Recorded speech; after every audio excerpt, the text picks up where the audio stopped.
a stream, and they both sat down together, loved to hear the nightingale sing.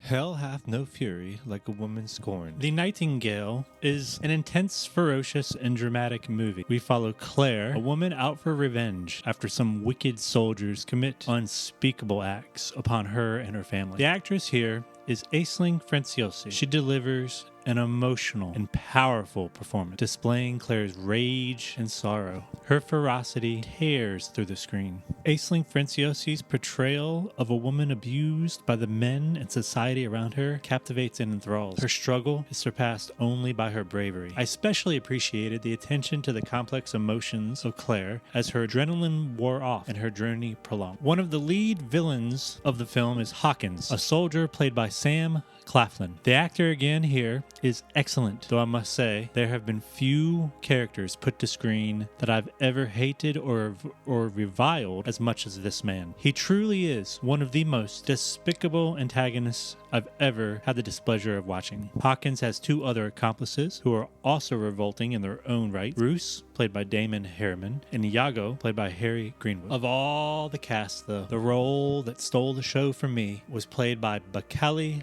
Ganambar. He plays an Aboriginal by the name of Billy.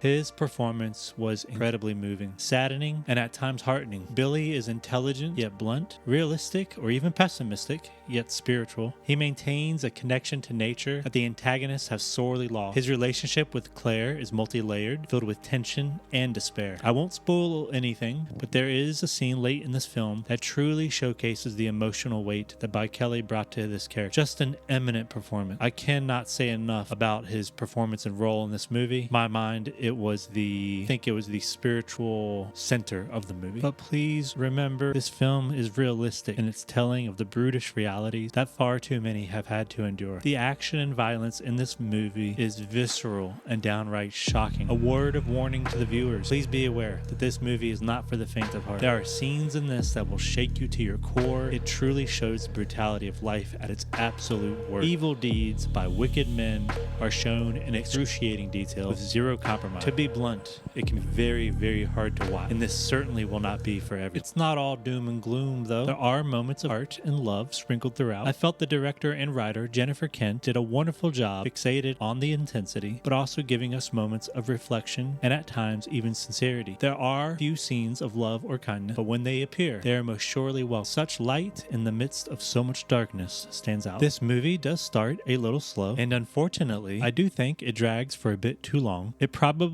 should have been 15 to 20 minutes shorter. I wasn't the biggest fan of the way the climax was written. It wasn't terrible by any stretch, and much of this movie certainly was logical or realistic. I just felt that there were more compelling ways to go. All that said, I was stunned by this movie. I was gripped by it throughout. As I mentioned before, the acting was stellar across the board. It has beautiful scenery and music and cinematography, and the story is enraging and compelling. I definitely recommend this movie. I'd give it an 8 out of 10.